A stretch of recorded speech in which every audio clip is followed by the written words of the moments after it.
Many people reach out to me and tell me their huge struggle is knowing if they are qualified enough for a job to go for it. How do you tell? Do you have to hit everything in the required section? What about the preferred section?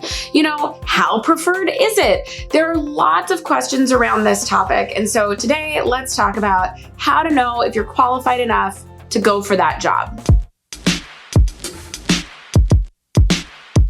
If we haven't met yet, my name is Cassandra and I help motivated professionals build their careers through practical tips to gain career confidence. And today I want you to be confident that you can apply for that job. So if you like this sort of stuff, give this video a thumbs up, hit subscribe, the notification bell so you know when new videos come out. I don't say that a lot lately, so thought I'd throw that in there. Let's talk about when you know to apply. There's an older study from Harvard Business Review that said that men will apply to a job when they fit 60% of the qualifications. Women will apply when they hit 100%. This became very popular in the book Lean In. It's been used a lot of times. Now, that study's older, but from what I found in just talking with you all, it still really applies. And also, LinkedIn did a study in 2020 that said that women apply to 20% fewer jobs than men do. So essentially, that's 20% fewer opportunities to be hired. Whether you're male or female, I know a lot of us have trouble deciding okay, but do I go for this job? Remember, studies only tell us so much, but they do share something of people are struggling with this topic. So here's where I sit with this. If you fit 60 to 70% of the qualifications, go ahead and apply. Here are my reasons why. The job description is a wish list. In the book, Designing Your Life, they talk about how the job description is often created. And what happens is they'll learn somebody is leaving or has left, and they'll write down everything that person did at the end of their time in the job. So if you've worked somewhere for a while, you know the responsibilities you have year one are very different than what you have year three. You learn more, you gain more responsibilities, you do more things. But when they leave, they put all those third-year responsibilities in the job description.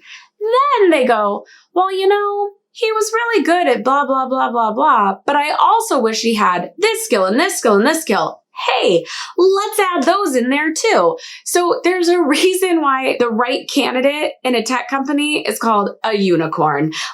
These are mythical creatures. Being able to hit and fit 100% of the job description, you are mythical. You are a unicorn. So if you read the description and you believe you have the skills and experience to demonstrate that you can do the job, go for it, okay? If you can do the majority of it. The follow-up question is always, well, how do I count what's years of experience? Because here's the thing. It'll say something like, must have 3 to 5 years of experience. Or even for my new grads, entry-level jobs will often say, must have 1 to 2 years experience doing blah, blah, blah, blah, blah.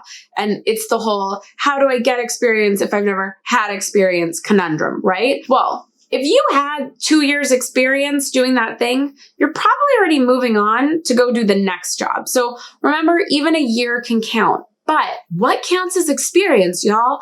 It doesn't mean it has to be paid. If you've done the thing before, it counts as experience. So if you've had an internship where you've done some of these things, if you volunteered somewhere, if you've been in a student leadership program, if you've freelanced on that thing, if you did a school project, you have experience that you can talk about. So that counts. The other reason why I say apply is you don't know who's in the pool. Just because you see on LinkedIn that 400 people applied for a job doesn't mean all 400 are qualified for it. You don't know who else they're looking at and the skills and experiences they bring and how yours stack up and could be much higher compared to everybody else. So it's worth applying. And let's just say there's a job that you really want. You see that post and you're like, man, this is my dream job. But you're going through that skills and experience list and that preferred qualifications and the required qualifications. And you're going,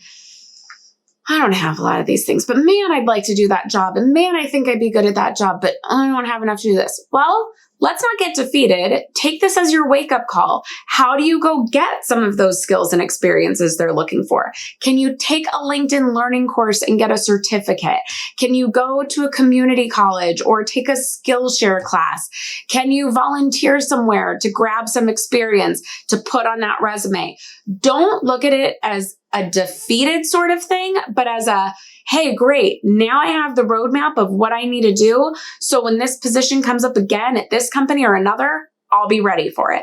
And yes, there are certain companies, certain organizations, corporations, state government departments that do have some very particular requirements to do a job, like must have master's degree or must have 5 years experience, but they're often put in there with other qualifications or requirements that actually aren't required. So that's the thing. Sometimes we don't know, like, oh no, if I don't check this box, I'm out.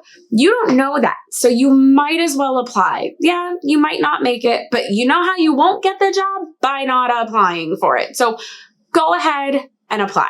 So if this was helpful for you, please let me know in the comments. Let me know what other questions you have about the job search process and applications. I would love to make more videos for you. Plus, I have a free job search checklist for you. You can find it in the description box below. That's it for today. I have more videos for you here and here. Keep watching, and I'll see you in the next one. Bye.